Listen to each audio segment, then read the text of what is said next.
اللہم صلی علی سیدنا و مولانا محمد وعلی آلہ و صحابہ و بارک وسلم۔ ہم اپنی آج کی پریزنٹیشن کا باقاعدہ آغاز کرتے ہیں، اور میرے ساتھ ہوسٹنگ کون سی بہن کر رہی ہیں؟ آپ اپنی ذمہ داریاں سنبھالیں اور رول نمبر وائز جو بہنیں ہیں وہ ٹائم کا خیال رکھتے ہوئے اپنی پریزنٹیشن شروع کریں۔ بسم اللہ۔ جی، اعوذ باللہ من الشیطان الرجیم، بسم اللہ الرحمن الرحیم۔ حابیل اور قابیل کا قصہ اور سبق، آیہ نمبر 27 چیپٹر 32 سورہ مائدہ۔ اور اے حبیب صلی اللہ علیہ وآلہ وسلم، انہیں آدم کے 2 بیٹوں کی سچی خبر پڑھ کر سنائیں۔ جب دونوں نے ایک ایک قربانی پیش کی تو ان میں سے ایک کی طرف سے قبول کر لی گئی اور دوسرے کی طرف سے قبول نہیں کی گئی، تو ایک بولا کہ میں ضرور تجھے قتل کروں گا۔ پھر حابیل نے کہا کہ اللہ صرف ڈرنے والوں کی قربانی قبول فرماتا ہے، بے شک اگر تو مجھے قتل کرنے کے لیے میری طرف اپنا ہاتھ بڑھائے گا تو مجھے قتل کرنے کے لیے اپنا ہاتھ میں تیری طرف نہیں بڑھاؤں گا۔ میں اللہ سے ڈرتا ہوں جو کہ سارے جہانوں کا مالک ہے۔ میں تو یہ چاہتا ہوں کہ میرا اور تیرا گناہ دونوں تیرے ہی اوپر پڑ جائیں اور تو دوزخی ہو جائے، اور ظلم کرنے والوں کی یہی سزا ہے۔ تو اس کے نفس نے اسے اپنے بھائی کے قتل پر راضی کر لیا، تو قابیل نے حابیل کو قتل کر دیا، پھر وہ نقصان اٹھانے والوں میں ہو گیا۔ پھر اللہ نے ایک کوے کو بھیجا جو زمین کو رید رہا تھا، تاکہ وہ اسے دکھا دے کہ وہ اپنے بھائی کی لاش کیسے چھپائے۔ کوے کا واقعہ دیکھ کر قاتل نے کہا کہ ہائے افسوس، میں تو اس کوے جیسا بھی نہ ہو سکا کہ اپنے بھائی کی لاش کو چھپا لیتا، تو پھر وہ پچھتانے والوں میں ہو گیا۔ اس کے سبب ہم نے بنی اسرائیل پر لکھ دیا کہ جس نے کسی جان کے بدلے یا زمین میں فساد پھیلانے کے بدلے کے بغیر کسی شخص کو قتل کیا تو گویا اس نے تمام انسانوں کو قتل کیا، اور جس نے ایک جان کو بچا لیا، زندہ کیا، اس نے تمام انسانیت کو زندہ کیا۔ اور بے شک ان کے پاس ہمارے رسول روشن دلیلوں کے ساتھ آئے، پھر بے شک ان میں سے بہت سے لوگ اس کے بعد بھی زمین میں زیادتی کرنے والے ہیں۔ تو اس میں جو باجی جان ہم نے سبق سیکھا کہ حضرت آدم علیہ السلام کا قصہ جو کہ رسول اللہ صلی اللہ علیہ وسلم کو بتایا جا رہا ہے کہ آپ صلی اللہ علیہ وسلم ان کی حسرتوں کی وجہ سے بہت پریشان تھے کہ یہ لوگ کیسی کیسی حرکتیں اور باتیں کرتے ہیں، نافرمانیاں کرتے ہیں۔ پھر اللہ سبحانہ وتعالیٰ نے ان کو بتایا کہ یہ لوگ تو شروع سے ہی ایسے کرتے آ رہے ہیں۔ تو یہ آپ صلی اللہ علیہ وسلم جب ان کی ایکسکیوز می تو اللہ سبحانہ وتعالیٰ نے حضرت محمد صلی اللہ علیہ وآلہ وسلم کو ان کی باتیں سنا کر، ان کا 2 بیٹوں کا واقعہ سنا کر صاف بتا دیا کہ یہ لوگ کہ کس طرح سے شروع سے ہی ان میں حسد اور بغض کی تڑپ موجود ہے۔ پھر ایک ہی قربانی جو کہ قبول کی گئی اور حابیل کی نہیں، جس کی وجہ سے قابیل کو غصہ آیا اور حسد کی وجہ سے وہ تڑپ اٹھا۔ اور حسد کا باری جان آپ نے بڑا خوبصورت ایکسپلین کیا تھا کہ اس کی آگ جب تک ٹھنڈی نہیں ہوتی، جب تک اس کو حسد جو ہے وہ حاسد خود کو بھی برباد نہ کر لے یا اس کی اگلے کی جس سے اس کو حسد ہے اس کو برباد ہوتا ہوا دیکھ نہ لے۔ اگر انسان خود کمزور ہو تو وہ خود تو کچھ نہیں کر سکتا، لیکن پھر عملیات اور دوسرے غلط کاموں کے ذریعے مدد لیتا ہے۔ اسی طرح جب قابیل نے کہا کہ میں اس ذلت اور رسوائی کو برداشت نہیں کر سکا کہ تو اب میں تیری جان لے کر ہی دم لے گا، تبھی مجھے تسکین ملے گی، تو حابیل نے کہا کہ اس میں میرا کوئی قصور نہیں ہے کہ اللہ تو تقوی والوں کی قربانی کو قبول کرتا ہے۔ تم اپنی سابقہ زندگی میں بھی اللہ کے سرکش اور نافرمان رہے ہو، اب بہتر یہی ہے کہ تم اللہ سے توبہ کرو، معافی مانگو، اور اللہ اگلی بار تمہاری قربانی قبول کر لے گا، لیکن وہ اس سے نہیں مانا۔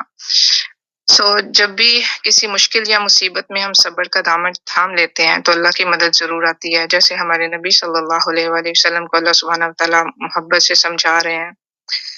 ان کا واقعہ سنا کر اس سے ہمیں یہ سبق مل رہا ہے کہ حسد جو ہے وہ انسان کو بہت ہی سختی کے ساتھ اندر سے بھی کھا جاتا ہے، اور جس کے ساتھ اس کو حسد ہے اس کو بھی وہ تباہ لے کے ڈالتا ہے۔ تو اس کے لیے ہمیں دعا سکھائی گئی ہے جو کہ قرآن و سنت کے مطابق ہمیں کرنی چاہیے انشاءاللہ۔ اللہم طہر قلبی من النفاق وعملی من الریاء ولسانی من الکذب وعینی من الخیانت فإنک تعلم خائنۃ الاعین وما تخفی الصدور۔ اور اس میں حضرت حبیب علیہ السلام کا جو قصہ ہے اس میں ہمیں یہ صبر ملتا ہے کہ انہوں نے کس طرح سے حکمت کے ساتھ بس اپنے بھائی کو منع کیا کہ تم ایسا کام نہ کرو ورنہ تم ظالموں میں ہو جاؤ گے، تو لیکن اس نے پھر بھی نہیں سنی۔ تو حضرت حبیل کا صبر جو ان کو کامیاب کر گیا اللہ کی بارگاہ میں۔ انہوں نے صبر اور عاجزی سے کام لیا، اپنے غصے کو قابو میں رکھا، اور یہ غصے کو قابو میں رکھنا ہی ایک مومن کی شان ہے۔ اور اس میں ہم نے یہی سیکھا کہ جو غلط فیصلوں پہ غصے کو قابو نہیں رکھتے اور وہ اپنا بھی نقصان کرتے ہیں اور دوسروں کا بھی نقصان کرتے ہیں، اور جو صرف اللہ کی خاطر اگلے کو معاف کر دیتے ہیں وہ ہمیشہ فائدہ اٹھانے والوں میں ہو جاتے ہیں، نہ کہ صرف دنیا میں بلکہ آخرت میں۔ جزاکم اللہ خیر. اسٹوڈینٹس آپ سب کو میں ایک دفعہ پھر ریمائنڈ کرواؤں گی کہ پریزنٹیشن جب بھی آپ نے پریزنٹیشن دینی ہے تو آپ کو ہم یہ آپ سے توقع کر رہے ہوتے ہیں کہ آپ نے ہمیں یہ بتانا ہے کہ اس آیت کا انتخاب آپ نے کیوں کیا اور اس آیت سے آپ نے کیا سیکھا، کون سی ایسی خاص بات ہے اس آیت میں جس کی وجہ سے اس آیت کے اوپر ہم بات کر رہے ہیں. جیسے میں اگزامپل دوں گی، ابھی آیت انتخاب کیا یہ حابیل اور قابیل کے واقعہ کا، تو سب سے پہلے جو بتانے کی بات ہے وہ یہ ہے کہ اس واقعہ کا انتخاب اس لیے کیا گیا کہ ہم نے اس واقعے سے یہ سیکھا ہے کہ حسد اتنی بری بیماری ہے کہ یہ قتل جیسی جو بہت بڑا قتل گناہ ہے اس تک انسان کو لے جاتی ہے، کہ قتل بھی انسان کر گزرتا ہے کس وجہ سے، حسد کی بنا پر. تو آج کی جو پریزنٹیشن ہے اس کا موضوع اس لیے یہ منتخب کیا گیا کہ ہم حسد کی تباہ کاریوں کو سمجھ سکیں. یہ بات آپ کہیں گی، میں آپ کو سکھا رہی ہوں کہ آئندہ جب آپ کسی آیت کو پکڑیں اس کو سمجھیں، اپنے اندر اتاریں اور پھر اپنے الفاظ میں اس کو بیان کریں. یہ پریزنٹیشن ہے. ہم آپ کو یہ نہیں کہتے کہ آپ ایک آیت کی تشریح بیان کریں، تشریح نہیں آپ بیان کر رہے، آپ اس میں سے جو سیکھا ہے وہ بیان کر رہے ہیں. تو اس آیت کا، اس واقعے کا جو مین جو مقصد ہے وہ حسد سے بچاؤ ہے. اور حسد کے اوپر جب ہم نے بات کی تھی تشریح میں تو بہت ڈیٹیل کے ساتھ بات کی تھی، اور اس کی تباہ کاریوں کو ہم سب جانتے ہیں.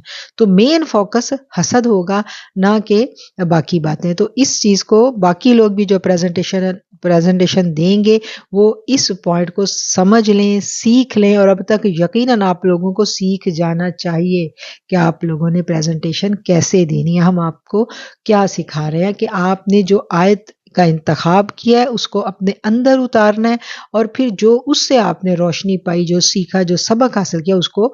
اچھا، ایک بات میں اور بیان کرنا چاہوں گی. ایک بات یہ پیچھے جو بات ہوئی تھی اسی کے تناظر میں کہ حسد بہت بری بیماری ہے جس سے بچنے کی دعا جو نبی کریم نے ہمیں مانگنی سکھائی، جو انہوں نے بیان بھی کی، قلب کی صفائی اور طہارت کی دعا وہ، اور حسد سے بچاؤ کی جو دعا ہے، یہ دونوں دعائیں جو ہے نا یہ ہمیں ازبر ہونی چاہیے کہ ہم نے اس سے بچنا بھی ہے. اور اس یعنی اگر ہم پہ حسد کا حملہ ہوتا ہے تو ہم نے کیسے بچنا ہے، وہ بسم اللہ ارقی کی والی دعا ہے، آخری دونوں کل ہیں. اور اگر ہم سے خدا نخواستہ ہمارے دل میں کسی کے لیے حسد محسوس ہوتا ہے تو ہمیں اس وقت اپنے ایمان کا جائزہ لینا ہے. جب تک حسد دل میں رہتا ہے دل نفاق سے پاک نہیں ہوتا. جب بھی چنگاری اٹھے حسد کی، اسی وقت وہ لمحہ فکری ہے، ہمیں بہت اس وقت ڈر جانا ہے، وہ بہت خوفناک ٹائم ہے. اور یعنی یہ ایسی چیز ہے کہ سب سے پہلے جو اپنے قلب پہ ہمیں محنت کرنی ہے نا، اس ناسور کو دل سے نکالنے کی کرنی ہے. یہ جب ہمارے دل سے نکل گیا، اور یہ نکل جاتا ہے، یہ اللہ نکال دیتا ہے، یہ ہم خود نہیں نکال سکتے. اور اگر ہم اس کی بے خونی نہ کریں، اس کو جڑ سے نہ اکھاڑ بیٹھیں، تب تک قرآن بھی سیکھا جو ہے نا یہ ہم اس سے مستفید نہیں ہو سکتے. یہ اتنی بری دل کی بیماری ہے. تو اپنے قلب کا جائزہ لینا ہے. کرنے والے کاموں میں سے یہ کام ہے کہ اپنے قلب کا جائزہ لینا ہے اور اپنے اس بیماری کو دل سے جڑ سے نکالنے کے لیے اس پہ کام شروع کرنا ہے. جزاک اللہ. جی اب شروع کریں، نیکسٹ میں. اعوذ باللہ من الشیطان الرجیم، بسم اللہ الرحمن الرحیم. سیدنا کریم صلی اللہ علیہ وسلم. میری آج کی پریزنٹیشن کا عنوان ہے عدل و انصاف. یہ سورۃ المائدہ کی آیت نمبر 8 ہے. اس کا ترجمہ ہے: اے ایمان والو، اللہ کے لیے مضبوطی سے قائم رہتے ہوئے انصاف پر مبنی گواہی دینے والے، اور کسی قوم کی سخت دشمنی میں اس بات پر انگیختہ نہ کرے کہ تم عدل و انصاف نہ کرو. عدل کیا کرو کہ وہ پرہیزگاری سے نزدیک تر ہے، اور اللہ سے ڈرا کرو، بے شک اللہ تمہارے کاموں سے خوب آگاہ ہے. یہ آیت مبارکہ اس وقت نازل ہوئی جب مکہ فتح ہونے کے قریب تھا، اور اس فتح سے قبل مسلمانوں کی تربیت بہت خوبصورت انداز سے فرمائی جا رہی ہے. یعنی یہ وہ وقت تھا جب مسلمانوں کو مدینہ منورہ میں حکومت اور اقتدار حاصل ہو چکا تھا، اور ایک اسلامی ریاست قائم ہو چکی تھی. مکہ مکرمہ کی زندگی میں مسلمانوں پر بے پناہ ظلم و ستم ڈھائے گئے.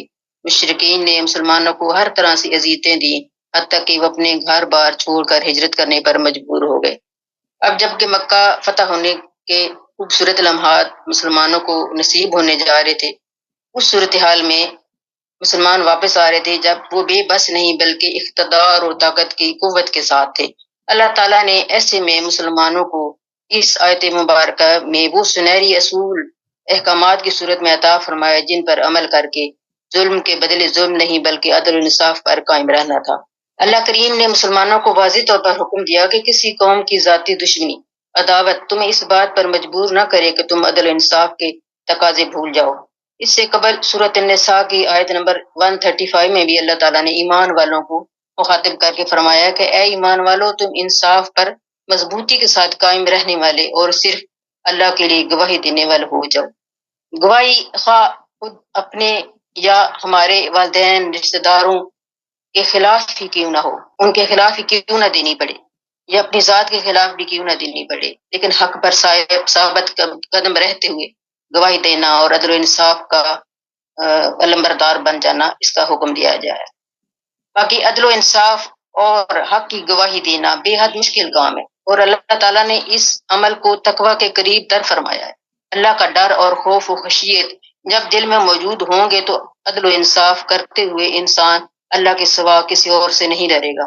ایسے ہی لوگوں کو اللہ تعالیٰ اپنا قرب عطا فرماتا ہے، اور آخرت میں بھی نور کے ممبروں پر ان کو بٹھایا جائے گا۔ میں نے اس آیت مبارکہ سے کیا سیکھا؟ زندگی کے ہر معاملے میں، ہر شعبے میں عدل و انصاف کی بے حد اہمیت ہے۔ ایک خاتون ہونے کی حیثیت سے مجھے اپنے گھر کی سلطنت میں عدل و انصاف سے کام لینا ہے۔ عدل کے معنی یہ بھی ہے کہ ہر چیز، ہر رشتے کو اس کے اصلی مقام پر رکھنا۔ جو عزت، ادب، مقام جس رشتے کا اللہ تعالیٰ نے مقرر فرمایا ہے وہ اس کو دینا، یعنی اپنا فرض احسن طریقے سے ادا کرنا۔ گھر میں عدل و انصاف کی مختلف صورتیں ہیں، یعنی شوہر کے ساتھ عدل، اس کے حقوق کی ادائیگی میں، اولاد کے درمیان عدل و انصاف کا رویہ اختیار کرنا۔ یہ نہیں کہ اگر اولاد میں سے کوئی بچہ زیادہ قابل ہے، ذہین ہے، خوبصورت ہے، کسی عہدے پر ہے تو اس کو زیادہ ترجیح دی جائے اور باقیوں کو اگنور کیا جائے۔ اسی طرح اپنے قریبی رشتہ داروں، خاص طور پر شوہر کے والدین، بہن بھائیوں کے ساتھ عدل کا رویہ اختیار کرنا۔ اگر اپنے وقت میں سسرالیوں میں سے کسی نے کوئی زیادتی کر دی ہے تو اس زیادتی کا بدلہ زیادتی نہیں بلکہ والدین کے ساتھ اور بہن بھائیوں کے ساتھ احسان کا رویہ اختیار کرنا اور ان کے درمیان عدل کرنا، حتیٰ کہ اپنے ساتھ بھی عدل کا رویہ اختیار کرنا ہے، یعنی اپنی جان پر ظلم نہیں کرنا۔ جان پر گناہ، یعنی کہ ظلم یہ ہے کہ گناہ و معصیت سے بچتے رہنا۔ اللہ کی فرما برداری کی صورت میں ہی اللہ تعالیٰ ہمیں عدل و انصاف کی توفیق عطا فرماتا ہے، اور اللہ تعالیٰ ہمیں ہر طرح کے عدل و انصاف کی توفیق عطا فرمائے۔ باقی سورۃ المائدہ سے جو کچھ ہم نے سیکھا وہ بہت ساری باتیں ہیں، جس میں وعدہ کی پاسداری ہے، وضو اور تیمم کے احکامات ہیں جو اللہ تعالیٰ نے آسانیاں عطا کی ہیں اس سلسلے میں۔ حلال و حرام اور طیب میں فرق ہے، نماز سے قبل کی ظاہری اور باطنی پاکیزگی حاصل کرنا، اور احرام کی حالت میں شکار سے متعلق احکامات عطا کیے گئے ہیں۔ اس کے علاوہ ماشاءاللہ باجی جان کا جو احسان عظیم ہے ہمارے قرآن کریم کے جو معنی انہوں نے ہمیں سمجھائے ہیں، بتائے ہیں، تفسیر پڑھا رہی ہیں، الحمدللہ بہت ہی احسن طریقے سے ہمیں سمجھ بھی آ رہے ہیں، اور الحمدللہ کوشش کرتے ہیں کہ ہم عمل بھی کریں اس پر۔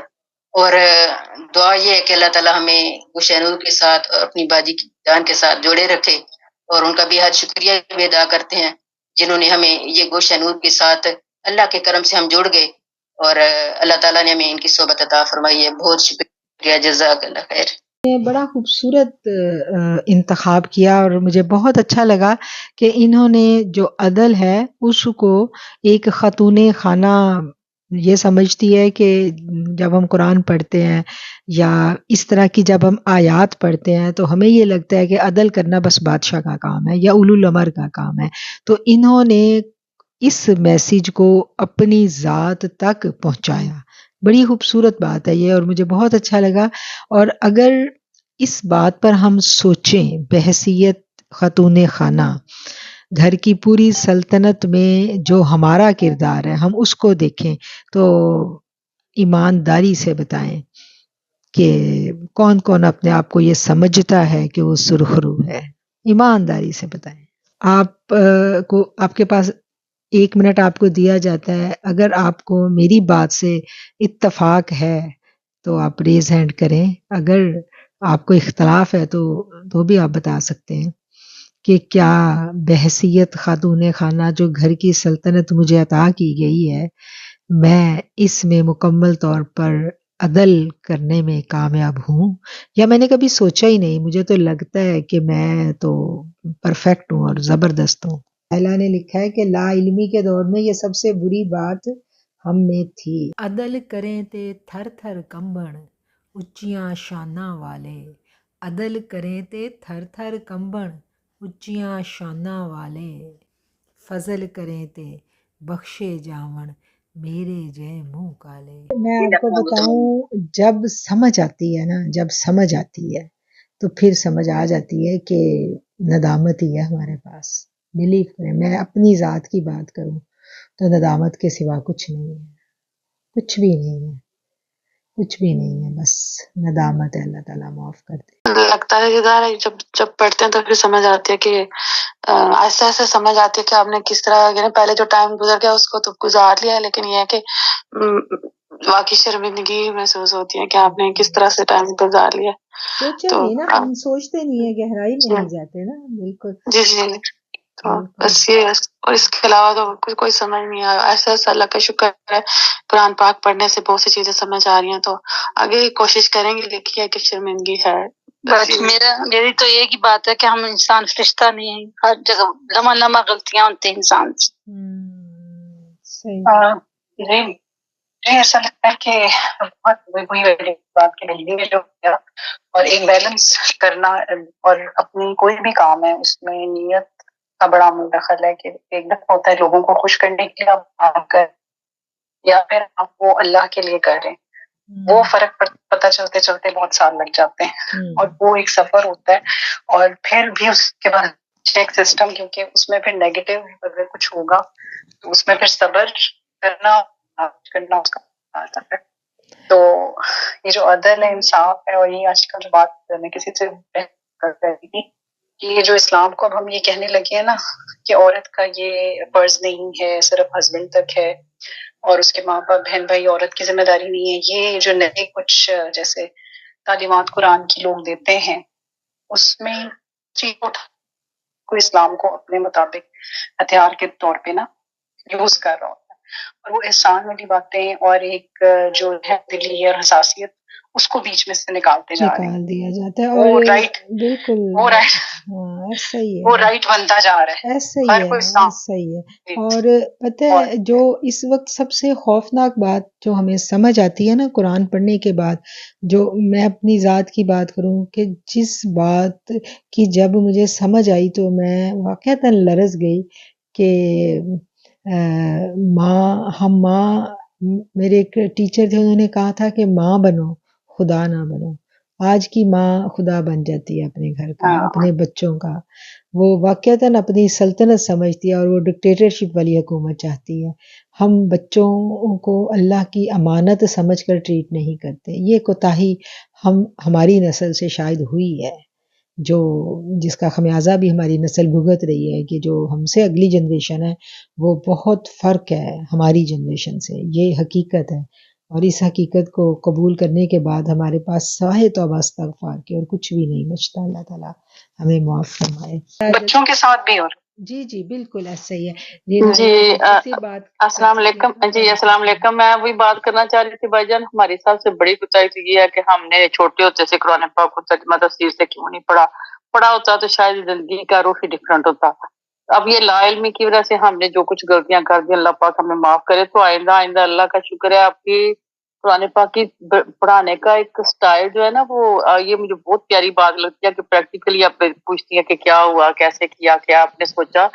تو زندگی میں پریکٹیکلی ہم سوچتے ہیں تو ہمیں تو غلطیاں کی ہوئی ہیں، تو ابھی انشاءاللہ ہم اپنی ٹرائی بیسٹ کریں گے کہ ہم آئندہ۔ میں نے بہت آپ سے چیز سیکھی کہ بچوں کو، یہ ابھی جو آپ نے بات کی کہ ہم اپنے بچوں کی ماں نہیں خدا بن بیٹھتے ہیں، ایسے ہی ہوتا ہے، یہ ہماری ایک سوچ ہے، معاشرت کی سوچ سے ہم نا سیکھ یہاں تک پہنچ یہ گئے ہیں، سوچ یہ ایسے، شاید یہ ہمارا سٹائل ایسے ہے، یہ شاید ہمیں ہمارے وراثت پاکستان میں ملی اسپیشلی ہے، بھائی کہہ جان، لیں یہ پچھلی پاکستانی جنریشن سٹائل سے۔ لائف کا ایسے ہی ہے کہ مائیں واقعی ابھی بھی وہاں ایسے ہی ہے کہ ماں تو پوری حکمران ہوتی ہے وہاں پہ، تو ہم وہ فرما برداری میں ماں کو حکمرانی دے دے کے نا، تو وہ چیزیں اسلامی نہیں ہے.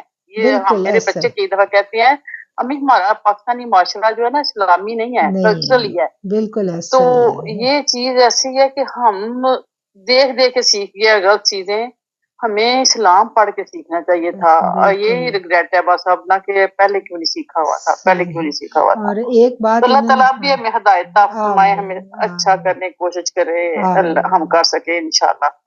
اللہ پاک آپ کو سلامت رکھے اور ہمیں آپ کی صحبت میں بہت اچھا سیکھنے کی توفیق دے، اور آپ کو صدقہ جاریہ ہمیں آپ کے لیے بنا دے. آمین آمین انشاءاللہ. اور ایک بات مزمل نے بڑی پیاری کی، اس نے کہا اپنی جان کے ساتھ بھی بے انصافی.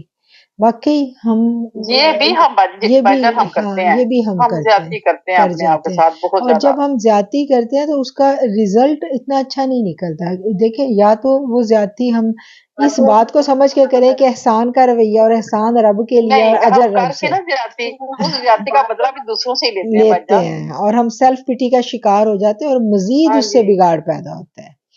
تو اللہ خیر کرے. یہ ڈسکشن تھوڑی لمبی ہو رہی ہے. مصباح آپ مختصر بات کریں اور اس کے بعد ہماری نیکسٹ سسٹر جو ہیں پھر ان کی باری. جی مصباح. السلام علیکم. ہم عدل و انصاف سے کام نہیں لیتے، احسان کا بھی ہمارا رویہ نہیں ہوتا، واقعی خدا بن بیٹھتے ہیں، لیکن اس کے ساتھ ساتھ اگر خدا نہ خواستہ اولاد میں کچھ کمی نکل آئے کسی کی اولاد میں، تو پھر جو باقی سوسائٹی ہے وہ بھی پھر اس کے ساتھ جی بھر کے اس کو ذلیل کرتی ہے. دونوں ہی پیرالل چلتے ہیں. بالکل. اور اگر اولاد فرما بردار اور قابل نکل آئے تو اس کا بھی صحرا ہم اپنے سر لیتے ہیں، حالانکہ وہ بھی اللہ کا کرم ہوتا ہے. یہ بھی ہم بھول جاتے ہیں. شاید اسی وجہ سے ہماری اپنی ایز اے مدر ہماری اپنی شاید نیت ٹھیک نہیں ہوتی، جو پھر ہمیں ادھر ادھر سے باتیں سننی پڑتی ہیں. کیا خیال ہے؟ ہاں جی، کیونکہ عدل کرنا بہت ہی مشکل کام ہے، اور ہم کبھی سوچتے نہیں ہے کہ بطور ماں ایون ہے کہ اسلام میں تو یہ ہے کہ آپ کے دو بچے ہیں، ایک کو منہ چومے تو آپ دوسرے بچے کا بھی چومیں، لیکن ہم بڑی سے بڑی چیز پر بھی ہم اگنور کر جاتے ہیں، ہم چھوٹی چیز کو ہی نہیں سمجھتے. بالکل صحیح ہے. چلیں جی، اب ہماری جو تھی اس نے ہمیں بڑا لمحہ فکریہ دیا اور ہم نے سوچا غور و فکر کیا، اور یہ ایک زاد راہ کی ٹوکری میں رکھنے والی جو ٹپ تھی وہ ہم نے لے لی کہ اپنے گھر میں ایز اے ہاؤس وائف یا ایز اے مدر میں کیسے بے انصافی کرتی ہوں اور کیسے میرے سے عدل کا دامن ہاتھ سے چھوٹ جاتا ہے. اب آگے ہماری اور سلامتی کی راہیں ان کا موضوع ہے. جی بسم اللہ کیجیے. اعوذ باللہ من الشیطان الرجیم، بسم اللہ الرحمن الرحیم. سبحان اللہ و بحمدہ، سبحان اللہ العظیم. اللہم صلی علی سیدنا محمد وعلی آلہ واصحابہ وبارک وسلم. میں نے سورہ مائدہ کی آیت نمبر 16 منتخب کی ہے. ترجمہ: اس کے ذریعے اللہ تعالیٰ انہیں جو رضائے الہی کے طلبگار ہوں سلامتی کی راہیں بتلاتا ہے اور اپنی توفیق سے اندھیروں سے نکال کر نور کی طرف لاتا ہے اور راہ راست کی طرف ان کی رہنمائی فرماتا ہے. جیسا کہ اس سے پچھلی آیت نمبر 15 میں ہم نے دیکھا کہ رب تعالیٰ نے نور اور کتاب مبین کا ذکر فرمایا. جیسے مجھے آپ جان نے بتایا تھا کہ نور اور کتاب مبین دو الگ چیزیں ہیں. جس طرح اس کی وضاحت کے رب مزید جو ہے وہ ہمیں آیت نمبر 16 میں نظر آتی ہے کہ اس میں نور محمدی اور اس کا کتاب مبین کا جو ذکر ہے تو وہ اسی طرح سے آگے آیا. اس میں اللہ تبارک تعالیٰ فرماتے ہیں کہ نور محمدی اور کتاب مبین کی طرف اللہ تعالیٰ انہی کی رہنمائی فرماتے ہیں جو اخلاص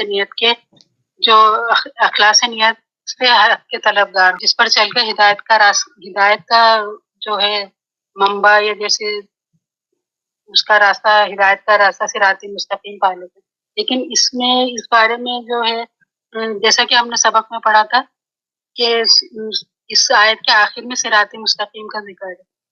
تو اس کے اندر جو بتایا گیا کہ حضرت علامہ قرطبی رحمۃ اللہ علیہ، حضرت امام بصری رحمۃ اللہ علیہ، حسن بصری رحمۃ اللہ تعالیٰ علیہ اور علامہ بیضاوی رحمۃ اللہ علیہ نے فرمایا کہ سبل السلام کے معنی انہوں نے معرفت الہی کے خاص راستے بتائے ہیں. یعنی جو خلاص نیت کے ساتھ اللہ تبارک تعالیٰ کی معرفت کے طلبگار ہوں وہ ہے، اس سے مراد یہ سبل السلام کا راستہ ہے جو انسان کو اندھیروں سے نکال کر روشنی کی طرف رہنمائی کرتا ہے.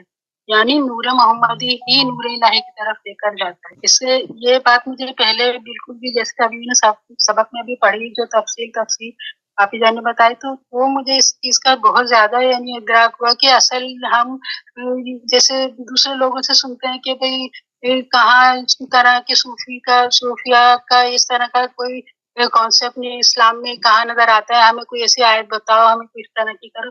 تو مجھے جب یہ چیز میں نے آیت پڑھی تو یقین کرنے کہ مجھے بالکل میرے دل کو یعنی ایک تسلی بھی ہوئی اور ایک بالکل واضح ہو کر ہر چیز میرے ایک چیز سامنے آئی کہ جو اصل جو ہے ہم قرآن کو تفسیر اور اس کو پڑھنا کتنا ضروری ہے تفسیر سے، اور مختلف آیتوں کے جو مطالب ہیں وہ ایک دوسرے سے کس طرح ڈفرینس ایک دوسرے کے ساتھ منسلک ہے، مختلف بھی ہے اور اس کے ساتھ منسلک بھی ہے. تو اس میں نور محمدی کا جو ذکر ہے کہ جو لوگ کہتے ہیں کہ بھائی وہ نور نہیں تھے یا یہ تھا، اس طرح کی باتیں سننے میں آتی ہیں. تو اصل یہ کہ جو نبی جس طرح کی میں اس چیز کو اس طرح سے لیتی ہوں کہ جس طرح سے کہ ایک کتاب مبین قرآن مجید جو ہمیں دے دی گئی ہے وہ ہمارے ہاتھ میں ہے، لیکن جب تک ہمارے پاس نور محمد ہی نہیں ہوگا تو ہمیں اجالا نظر نہیں آئے گا، ہمیں روشنی نظر نہیں آئے گی. بالکل درست، یہ بات 100% درست ہے. جیسے مطلب ہم کتاب ہمارے ہاتھ میں اندھیرے میں کھڑے،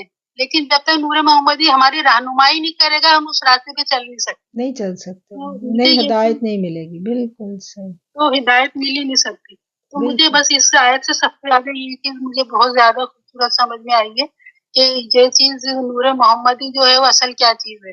اب جیسے لوگ کہتے ہیں کہ اصل جو نور محمدی وہ یہی ہے کہ جو ہم جیسے ابھی تو ہمارے پاس کتاب محفوظ قرآن مجید ہمارے پاس محفوظ اور موجود ہے بالکل جو اللہ تعالیٰ نے فرمایا اس کے مطابق، لیکن نبی صلی اللہ علیہ وسلم کی صحبت ہمارے پاس نہیں ہے.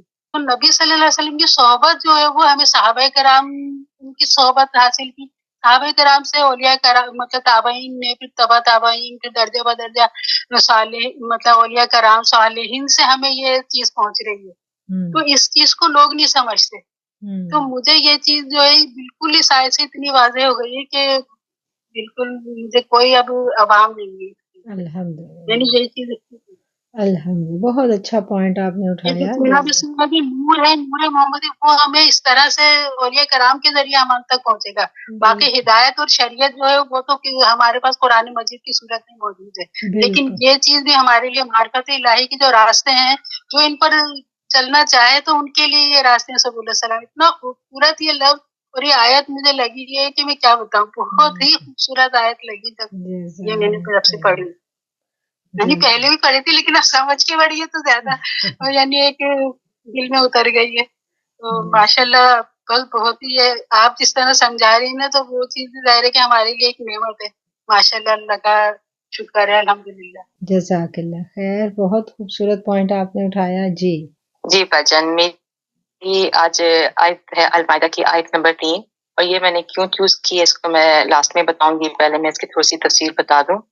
اور سب سے پہلے تو بات تو یہ ہے کہ یہ سورہ جو ہے وہ پہلے آیت میں فرمایا گیا کہ تم پر چھپائی حلال ہیں سوائے ان چھپائیوں کے جو آگے بیان کی جائیں گے. یہاں ان کا بیان ہے کہ مردار یعنی جس جانور کے لیے شریعت میں ذبح کا حکم ہو اور وہ بے ذبح مر جائے.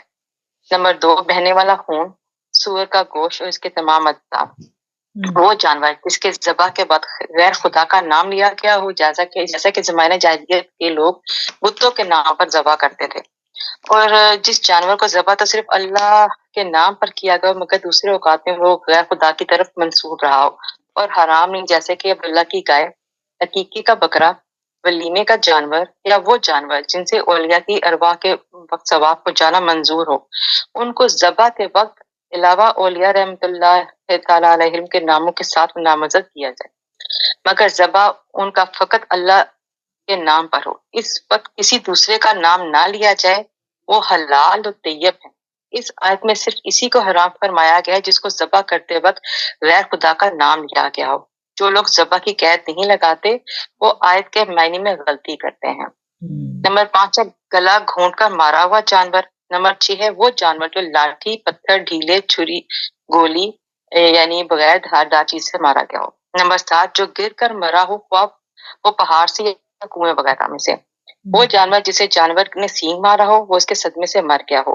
وہ جسے کسی درندہ نے تھوڑا سا کھایا ہو، وہ اس کے زخم کی تکلیف سے مر گیا ہو. لیکن اگر یہ جانور مر نہ گئے ہوں اور ایسے واقعات کے بعد زندہ بچ گئے ہوں، پھر تمہیں باقاعدہ ذبح کر لو تو وہ حلال ہے. وہ جو کسی بدھ کے تھان پر بطور عبادت کے ذبح کیا گیا ہو، جیسے کہ اہل جاہلیت نے کعبہ شریف کے 360 پتھر نصب کیے تھے، ان کی وہ عبادت کرتے اور ان کے لیے ذبح کرتے تھے، اور اس ذبح سے ان کی تعظیم و تقریب کی نیت کرتے تھے۔ نمبر 11، کسی کام وغیرہ کا حکم معلوم کرنے کے لیے پانسا ڈالنا۔ زمانہ جاہلیت کے لوگوں کو جب سفر یا جنگ یا تجارت یا نکاح وغیرہ کا کام درپیش ہوتے، وہ 3 تیروں سے پانسے ڈالتے اور جو ہاں یا نہ نکلتا اس کے مطابق عمل کرتے اور اس کو حکم الہی جانتے۔ ان سب کی ممانت فرمائی۔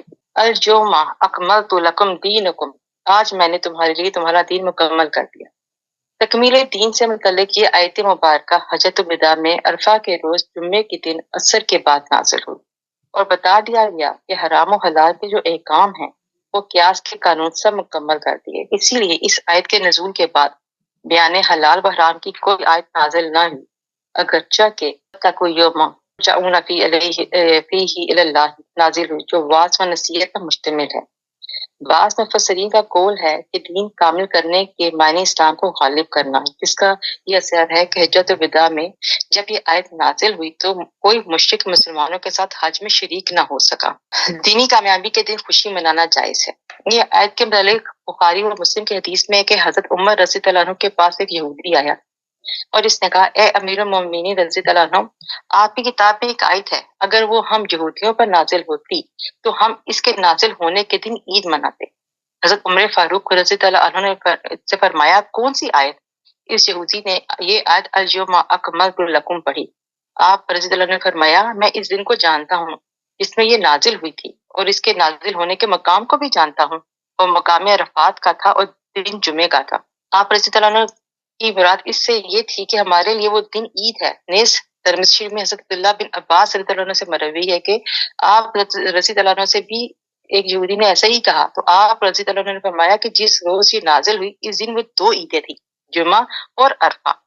اس سے معلوم ہوا کہ کسی دینی کامیابی کے دن کو خوشی کا دن منانا اور صحابہ کرام رضی اللہ عنہ سے ثابت ہے، ورنہ حضرت عمر اور حضرت عبداللہ عباس رضی اللہ عنہ صاف فرما دیتے کہ جس دن کوئی خوشی کا واقعہ ہو اس کی یادگار قائم کرنا اور اس روز کو عید منانا ہم بدعت جانتے ہیں۔ اس سے ثابت ہوا کہ عید میلاد منانا جائز ہے، کیونکہ وہ اللہ عز و جل کی سب سے عظیم نعمت کی یادگار و شکر گزاری ہے۔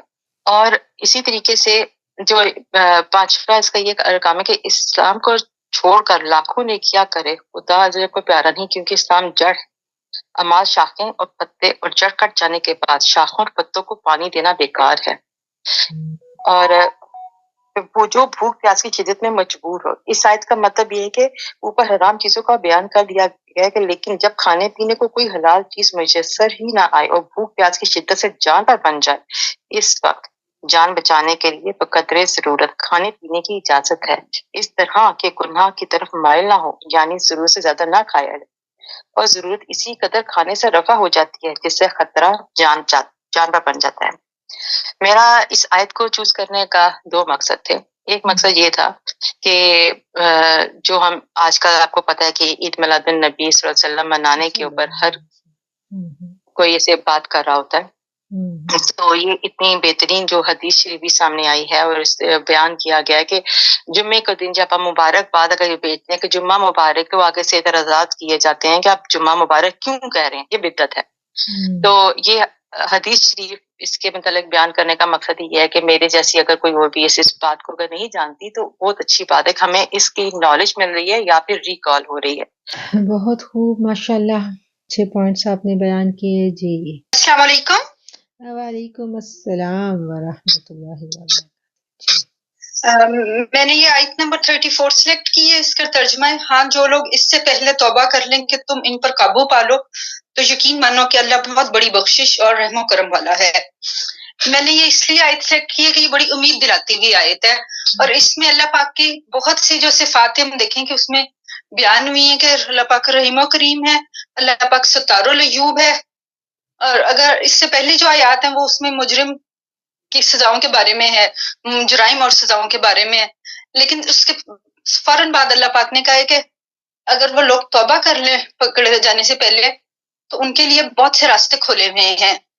ہم میں سے اب ٹرینڈ یہ بن گیا کہ لوگ جس وقت کرتے ہیں جرم وہ پھر اس میں اور ہی دھنستے چلے جاتے ہیں، وہ خود بھی کہتے ہیں کہ میں بہت گناہ گار ہوں، اوپر سے باقی معاشرہ بھی احساس دلواتا ہے کہ تم اب اس قابل ہو ہی نہیں کہ ایک آ جاؤ معاشرے کے اندر شامل ہو سکو.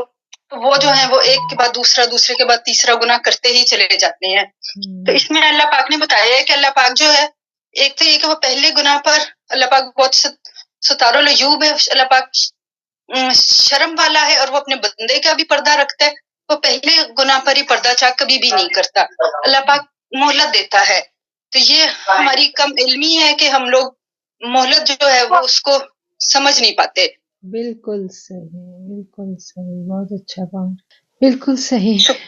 جی شکریہ. ہاں مصباح، آپ نے اس آیت کا انتخاب کیوں کیا؟ میں نے اس لیے کیا کہ یہ آیت بہت امید دلواتی ہے. امید دلواتی ہے، صحیح. کہ اگر ہم نے گناہ کیا ہے تو ہمارے پاس اسٹل ٹائم ہے کہ ہم توبہ کر لیں. تو اس میں ساتھ میں یہ ہے کہ جو دنیاوی طور پر تو اگر مجرم کا جرم ظاہر ہو جائے سب میں اور اس کو سزا مل جائے، اگر اسٹل وہ سزا دنیاوی سزا پر بھی وہ توبہ کر لے تو وہ آخرت کی سزا سے بچ سکتا ہے. اچھا، اس میں اللہ پاک نے بڑی صفات کا ہم دیکھیں تو بڑی صفات ہیں کہ اللہ پاک رحیم و کریم ہے، غفور الرحیم ہے، ستار العیوب ہے. تو اللہ پاک جو ہے وہ اپنے بندوں پر کبھی بھی ظلم نہیں چاہتا. بالکل صحیح. اور اس سے ایک بات ہم نے اور بھی سیکھی کہ رب تو معاف کر دیتا ہے، تو ہم نہیں معاف کرتے. ایز ایک معاشرے کے جو ہمارا رویہ ہوتا ہے گناہ گار کے ساتھ وہ اچھا نہیں ہوتا. تو وہ اس کو اور بھی گناہ گار بناتا ہے. وہ پہلے گناہ پر پہلے دوسرے پر ہی اللہ تو کہتے ہیں کہ معاف کر دے گا، لیکن وہ اگر کسی کو پتہ چلتا ہے لوگ کہتے ہیں تم نے یہ کر دیا، یہ قابل ہی نہیں ہو تم اس کو، وہ اس کو اپنے معاشرتی دھارے میں لے کر ہی نہیں آتے دوبارہ. اس لیے یہ اتنا گناہ گار تھا، اب یہ اس قابل ہی نہیں رہ گیا کہ اس پہ ٹرسٹ کیا جائے. جب اللہ پاک اتنے بڑے گناہوں پر، اس سے جو پہلی آیت ہے اس میں بتایا ہے کہ کیا کیا جرم اور کیا کیا سزائیں. اللہ پاک اتنے بڑے جرائم والوں کو بھی امید دلوا رہے ہیں کہ میں معاف کر دوں گا. تو ہم انسان کون ہوتے ہیں کہ ہم کہیں ساری عمر یاد رکھیں، اس پہ ایک ٹیگ لگا دیں، نہ صرف اس پہ بلکہ اس کی فیملی پر بھی لگا دیتے ہیں کہ انہوں نے یہ گناہ کیا ہے. بالکل زبردست، بہت اچھا پوائنٹ ہے. اور ہمارے سیکھنے کی بات یہ ہے کہ ہم بھی دوسروں کو جج نہ کریں اور نہ ہی ان کے گناہوں کے اوپر ہم ان کو گناہ گار سمجھیں. ہمیں نہیں پتا وہ کب اللہ سے معافی مانگ کے تو وہ اللہ کا مقبول ہو گیا ہو اور ہم بدگمانی کر کے گناہ گار بیٹھے بنے رہیں. ٹھیک ہے نا؟ تو اب اس سے اگلی آیت پہ آ جائیں. اگلی بہن جو ہے ہماری وہ آ جائیں. لبنہ کون ہے آگے؟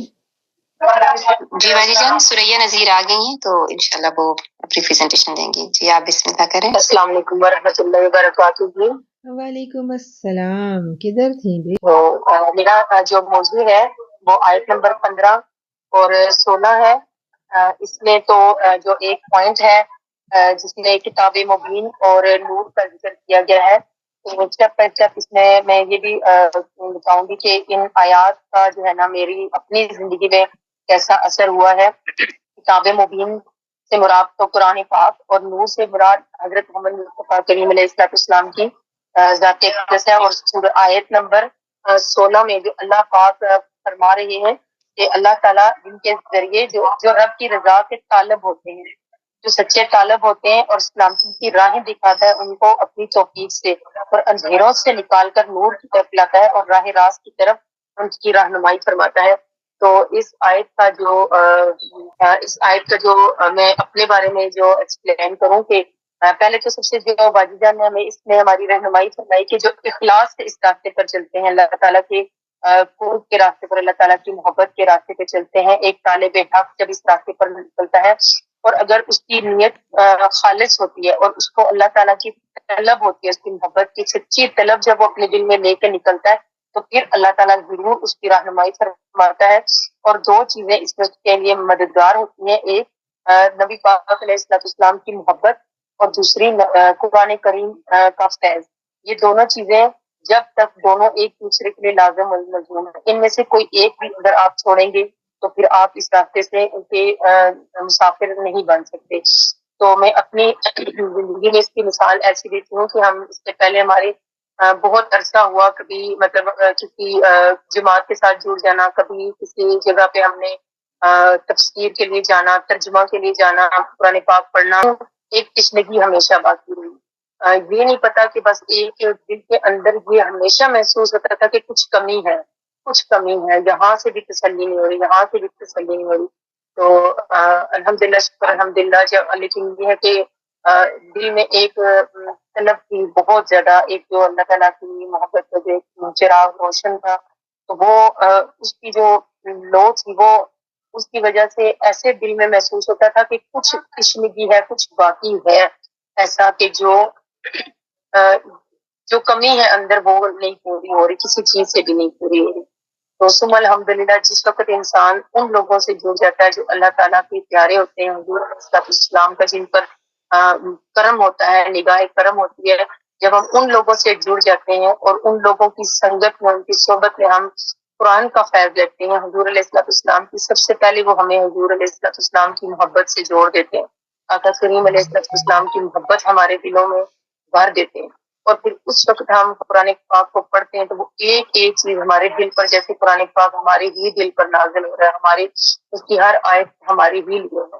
تو یہ اس آیت کے تناظر میں مجھے اپنی بھی اسٹوری یاد آ جاتی ہے کہ طلب بہت تھی لیکن سمجھ نہیں آتی تھی کہاں جائیں، اور پھر رو رو کے اللہ تعالیٰ سے دعائیں مانگی، ہر وقت جو ہے نا التجا کی کہ اللہ تعالیٰ بس اپنے کسی ایسے نیک بندے کے ہاتھ میں ہاتھ دے دے جو ہمیں اس راستے پہ چلا. ابھی ہمیں کچھ پتہ نہیں ہے کہاں جانا ہے، کیا کرنا ہے، لیکن یہ کہ جب سچے دل سے انسان اس راستے پہ چلتا ہے اور اللہ سے مانگتا ہے اور ہدایت کی اور اللہ کی محبت کی جو ہے نا طلب خالص لے کے چلتا ہے، تو پھر اللہ تعالیٰ ضرور رہنمائی. دیر تو ہوتی ہے، دیر نہیں ہوتی. پھر اللہ تعالیٰ ایسے رہنما بھی انسان کو دیتا ہے، اللہ تعالیٰ ایسے استاد بھی انسان کو دیتا ہے، اور پھر قرآن کریم کا فیض بھی عطا کرتا ہے. کیونکہ جب اللہ والوں سے جڑ کے اور حضور علیہ السلام کی محبت اپنے دل میں پیدا کر کے حضور علیہ السلام کے قدمین طیبین کے صدقے اور اللہ تعالیٰ کے جو نیک بندے ہوتے ہیں ان کے ساتھ جڑ کے جب ہم قرآن پاک پڑھتے ہیں نا، وہ ہم بیان نہیں کر سکتے. اس کی اتفاق ہماری اور الحمدللہ ایسا لگتا ہے کہ یہ زندگی ہو رہی ہے، وہ زندگی بالکل ہو رہی تھی. اس وقت بھی ہم پڑھتے تھے لیکن ایسے کبھی بھی نہیں. ابھی تو ہم ایک آیت پڑھتے تو ہم سمجھتے ہیں کہ یہ تو ہم نے جیسے پہلے کبھی پڑھی ہی نہیں ہے، ہم فرسٹ ٹائم پڑھ، اور ایسے ہمیں ہمارے دل میں کرتی ہے. اور اس پوائنٹ سے تو سب سے بڑی بات جب ہم قرآن پاک پڑھتے ہیں اپنی جان سے اور ہمیں پھر بتایا جاتا ہے کہ اس آیت کو اپنے اوپر رکھ کر ہم اپنا محاسبہ کرتے ہیں اس آیت کو. اب یقین کریں جو ہماری حالت ہوتی ہے ہم بیان نہیں کر سکتے. جس وقت اس آیت کو ہم اپنے اوپر رکھتے ہیں نا، جس وقت نفاق کی آیات آتی ہیں، بالخصوص نفاق کی آیات آتی ہیں، احکامات کی آیات آتی ہیں، عدل و انصاف کا جیسے ہمارا یہ موضوع چل رہا تھا اس میں، تو ہمیں لگتا ہے کہ ہم تو پتہ نہیں کس گمراہی میں رہے ہیں، کہاں رہے ہیں. تو اس میں الحمدللہ جو اللہ تعالیٰ نے کتاب اور نور عطا فرمایا نا، تو وہ نور پھر ان لوگوں سے ہی انسان کو اس کا فیض ملتا ہے جو اس نور سے جڑے ہوتے ہیں. تو یہ اسٹیپ بائی اسٹیپ ہی ہمیں ملتا ہے، ہم ڈائریکٹ اللہ تک پہنچنے کی کسی کی بھی طاقت نہیں ہے. سب سے پہلے اللہ کے ان نیک بندوں سے جڑنا پڑتا ہے جو آپ کو حضور علیہ السلام کی بارگاہ تک لے کے جاتے ہیں، ان کے قدموں تک پہنچاتے ہیں. پھر آپ ان قدموں سے جڑتے ہیں، پھر صاحب قرآن سے اور پھر قرآن تک، اور پھر اللہ کی محبت، اور یہ ساری چیزیں اسٹیپ بائی اسٹیپ ہوتی ہیں. اگر ہم کہیں کہ سب کچھ ہم خود کر لیں گے تو ایسے کبھی بھی نہیں ہو سکتا. تو یہ چیزیں میں نے اپنی زندگی میں اسٹیپ بائی اسٹیپ محسوس کی ہے. ساری زندگی کشمکش نہیں ہوئی ہے. اللہ جی کیا چیز ہے جو میرے دل کو اطمینان دے سکتی ہے. میں قرآن پاک پڑھ بھی رہی ہوں، خود بھی ترجمے سے پڑھ رہی ہوں، میں جا کے محافل بھی اٹینڈ کر رہی ہوں، میں بیانات بھی سن رہی ہوں، اتنے بھاری بیانات گھنٹوں کے بھی سن رہی ہوں، لیکن ایک کشمکش اندر سے نہیں جا رہی، اندر اس کو پکڑا. تو وہ یہی ہوتی ہے کہ جب تک ہم اپنا ہاتھ کسی اللہ والے کے ہاتھ میں ایسے نہیں دیتے کہ جو ہمیں حضور علیہ السلام کی بارگاہ میں ہم غلاموں کو پیش کر دیں، وہاں سے جو فیض کے چشمے پھوٹتے ہیں نا، تو ان کی جو فوار ہم پہ پڑتی ہے تو تبھی دل بھی بدلتے ہیں، اور پھر انسان کو سمجھ آتی ہے کہ یہ چیز ہی کچھ ہوگا، یہ انسان الفاظ میں بیان نہیں کر سکتا. الحمدللہ ثم الحمدللہ گوشہ نور کا یہ فیض ہے، ہم اللہ کا کرم ہے. اللہ تعالیٰ نے اس پلیٹ فارم پہ جمع کیا اور اللہ تعالیٰ نے اپنے نیک لوگوں کی سنگت عطا فرمایا. کریم علیہ السلام کی محبت اور قرآن پاک کا فیض، یہ دونوں ایسی چیزیں کہ ان کو کبھی بھی الگ نہیں کر سکتے. اور یہ دونوں چیزیں صرف اللہ والوں کی سنگت میں ہی انسان پا سکتا ہے. اگر ہم کہیں کہ ہم خود سے سب کچھ کر لیں تو شاید یہ بہت مشکل راستہ ہے، یہ دعویٰ نہیں کر سکتے.